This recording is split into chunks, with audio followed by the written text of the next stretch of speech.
आत्मीय भाइयों और बहनों, आपको पुस्तक आध्यात्मिक चिकित्सा एक समग्र उपचार पद्धति, गंभीर विषय, लेखक डॉक्टर प्रणव पांड्या। पूर्व जन्म के दुष्कर्मों का परिमार्जन जरूरी। आइए पढ़कर सुनाते हैं, ध्यान से सुनते हैं। पूर्व जन्म में वर्तमान जीवन के रहस्यों की कई जड़ें हैं। इन्हें खोदे बिना, इन्हें समझे बिना जिंदगी की सूक्ष्मताओं का भेद नहीं पाया जा सकता। अचेतन के आविष्कार की आधुनिक मनोविज्ञान अपनी सबसे बड़ी उपलब्धि मानता है। अचेतन के आविष्कार को आधुनिक मनोविज्ञान अपनी सबसे बड़ी उपलब्धि मानता है। मनोवैज्ञानिक अनुसंधानों के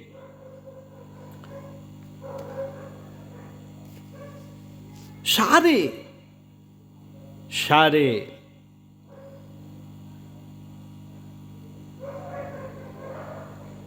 दरो दीवार इसी नींव पर टिके हैं। किसी भी पीड़ा परेशानी का कारण मनोवैज्ञानिक चिकित्सक अचेतन में ढूंढने की कोशिश करते हैं। आज के वैज्ञानिक समुदाय में इस सच को स्वीकारा जाता है कि जिंदगी की समस्याओं की जड़ें इंसान के मन में है।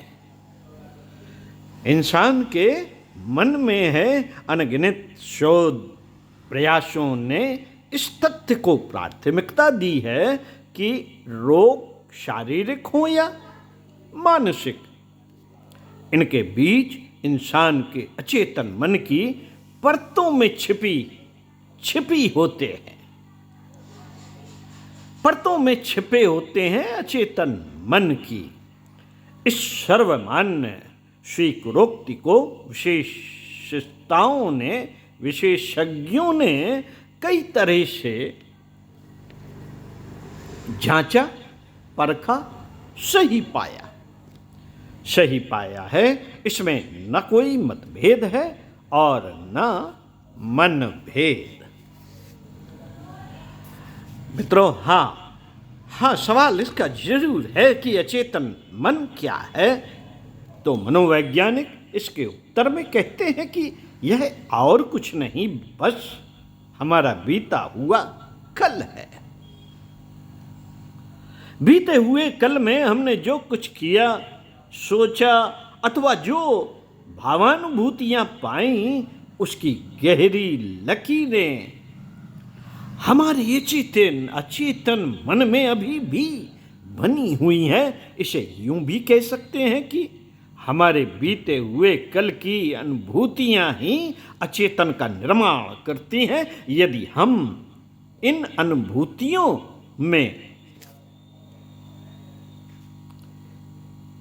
अनुभूतियों में कटुता, रिक्तता, सिक्तता या कसक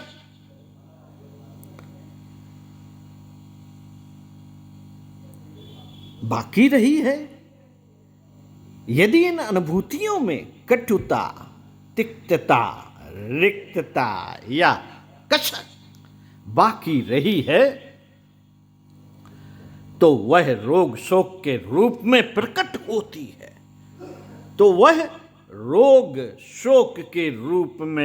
होती है। इसी से अनेकों दुखद घटनाक्रम जन्म लेते हैं। यदि अचेतन की स्थिति सुधरी संवरी है, तो जीवन के सुखमय होने के आसार भी बनते हैं।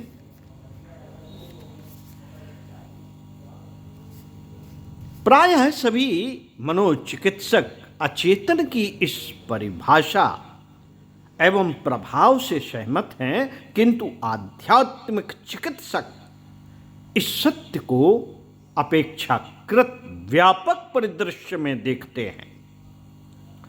इनका कहना है कि बीते हुए कल की सीमाएं केवल वर्तमान के क्षण से लेकर बचपन तक सिमटी नहीं है, इसके दायरे काफी बड़े हैं।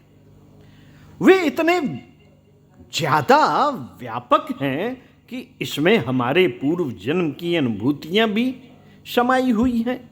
पूर्व जीवन में हमारे द्वारा किए गए कर्म, गहनता से सीधे किए गए कर्म, गहनता से सोचे गए विचार एवं प्रगाढ़ता से पोषित हुई भावनाएं भी अपनी स्थिति के अनुरूप वर्तमान जीवन में सुखद या दुखद स्थिति को जन्म देती हैं। आध्यात्मिक चिकित्सा के इस सिद्धांत को कई आधुनिक मनोचिकित्सकों ने स्वीकारा है। इन्हीं में से एक डॉक्टर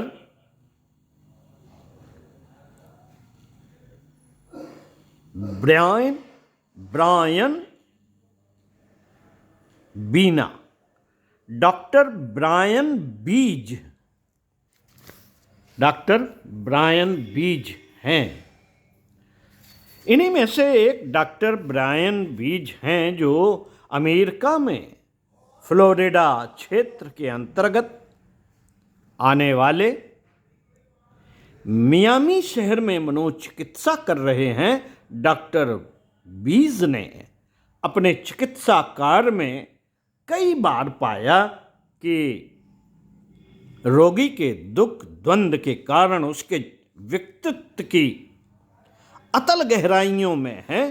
पहले तो उन्होंने प्रचलित विधियों का प्रयोग करके तह तक जाने की कोशिश की, पर उन्हें कोई खास सफलता न लगी। हाँ, उन्हें इतना जरूर एहसास हुआ कि अभी ज़्यादा गहरे उत्खनन की जरूरत है, और उन्होंने नई विधियों को खोज करके अपने रोगी के पिछले जीवन में झांकने की कोशिश की। इस कोशिश ने उन्हें न केवल सफल बनाया, बल्कि इस तरह वे पुनर्जन्म की वैज्ञानिकता को जानने में सफल रहे। जांचने में सफल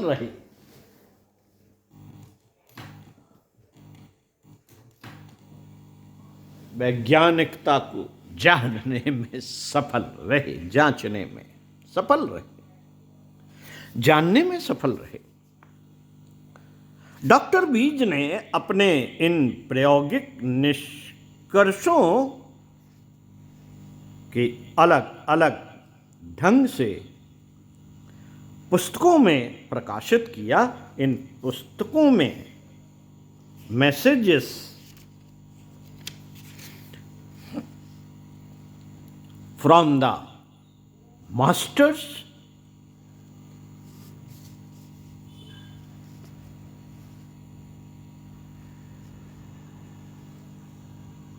many lines, many masters, only love is rival to time,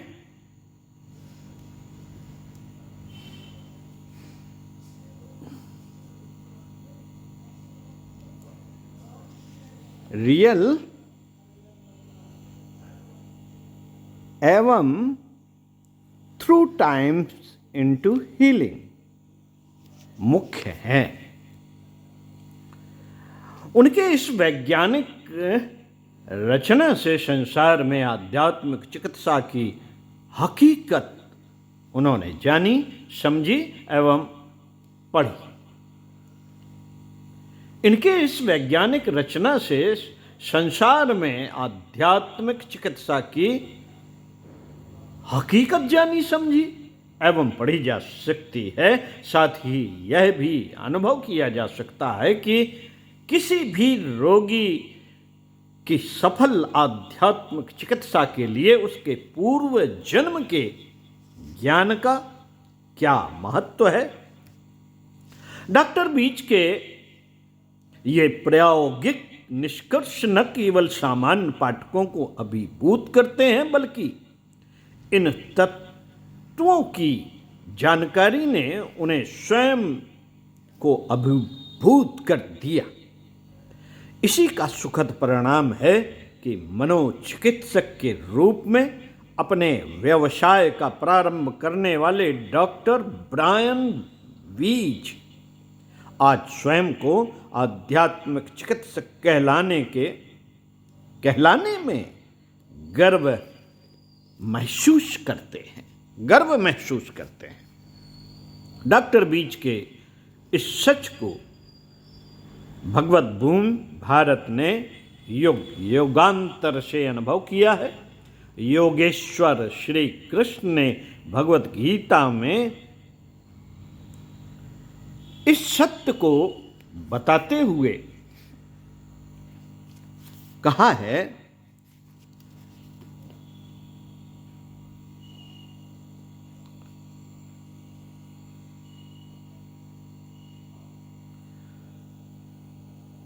बहून् में व्यतीतानि जन्मानि तव चार्जुन तान्यम वेद शर्वाणि न त्वं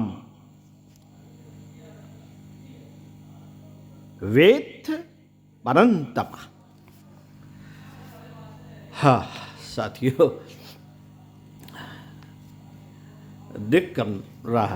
दिखने कम लगा है तो पढ़ने में दिक्कत होती है। चलिए कोई बात नहीं, सुनते समझते आप सभी समझ जाते हैं, समझदार हैं। तो इस सूत्र में भगवत गीता के इस सत्य को बताते हुए योगेश्वर श्री कृष्ण ने कहा, हे परंतप अर्जुन, मेरे और तेरे बहुत से जन्म हो चुके हैं। उन सब को तू नहीं जानता, किंतु मैं जानता हूं। वह जानना किसी आध्यात्मिक चिकित्सक को योग्यता को, आध्यात्मिक चिकित्सक की योग्यता को प्रमाणित करता है। यदि किसी में वह योग्यता नहीं है तो उसकी आध्यात्मिक चिकित्सा भी इसी की तरह अधूरी एवं अप्रासंगिक रहेगी। साथियों, इस युग के महानतम आध्यात्मिक चिकित्सक ब्रह्मर्षि परम पूज्य गुरुदेव इस प्रक्रिया में सिद्ध हस्त थे। उन्होंने असंख्य जनों के पूर्व जन्म को जानकर उनके जीवन को पीड़ा परेशानी से मुक्त किया। ऐसी ही एक घटना शिव नारायण कुलकर्णी के जीवन की है। उन दिनों श्री कुलकर्णी की युवावस्था थी और अभी हाल ही में उन्होंने एमएससी भौतिक विज्ञान प्रथम श्रेणी में उत्तीर्ण किया था। उनके स्वजन उन्हें शोध अध्ययन के लिए अमेरिका भेजना चाहते थे। पासपोर्ट, वीजा आदि की सारी तैयारियां हो चुकी थी, खर्च का भी इंतजाम हो गया था। लेकिन तभी उन्हें पागलपन का दौरा पड़ा। स्वजनों ने मेडिकल कॉलेज के साइक्रेटिक विभाग में साइक्रिएटिव विभाग में उनका इलाज कराया, पर स्थिति सुधरी नहीं। इतनी स्थिति सुधरी नहीं, चिकित्सक एवं चिकित्सालय बदलते गए और स्थिति बिगड़ती गई।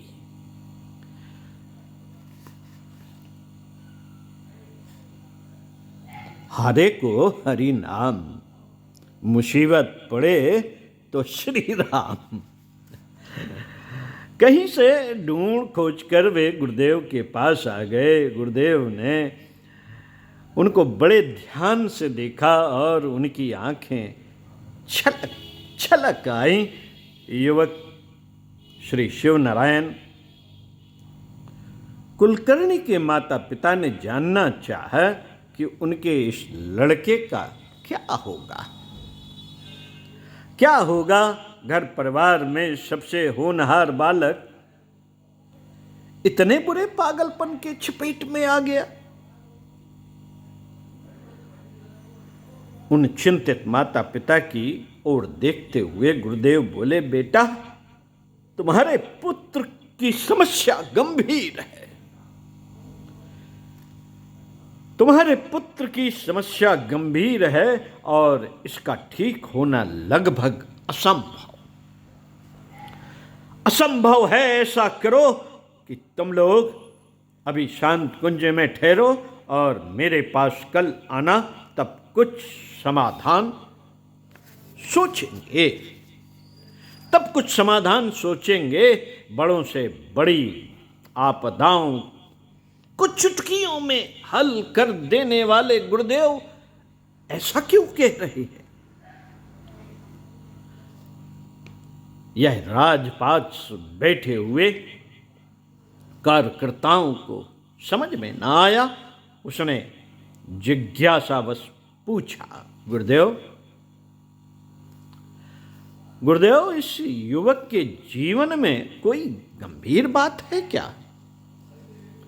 इस प्रश्न पर पहले तो गुरुदेव मौन रहे, फिर बोले, बेटा, इसने पूर्व जन्म में बहुत ही बड़ा अपराध किया है। इसी का फल इस रूप में प्रकट हो रहा है। इसे कोई भी ठीक नहीं कर सकता। तब क्या होगा देखेंगे, कहकर वह मौन साध गई। दूसरे दिन दोपहर में वह युवक और उसके माता पिता फिर से आए। यह कार्यकर्ता भी काम से पूज्य वर्ग के पास पहुंचा था। गुरुदेव ने उसके माता पिता को संबोधित करते हुए कहा, हम तुम्हें निराश नहीं करना चाहते। इस लड़के की आयु भी अभी कम है। हम इसे ठीक तो कर देंगे, पर इसमें समय लगेगा। स्थिति कठिन तो जरूर है, पर हम स्वयं इसके द्वारा पूर्व जन्म में किए गए महापाप का प्रायश्चित करेंगे। साथ ही अपनी आध्यात्मिक शक्ति से इसके मन मस्तिष्क की शल्य चिकित्सा करेंगे। यह प्रक्रिया कई चरणों में चलेगी और इसमें लगभग 2-2.5 साल लगेंगे। गुरुदेव की इन बातों ने युवक के माता पिता को आश्वस्त कर दिया। बीच बीच में वे गुरुदेव से मिलने शांत कुंज जाते रहे। उस युवक में समय के साथ परिवर्तन प्रारंभ हो गए और समय के साथ वह ठीक भी हो गया।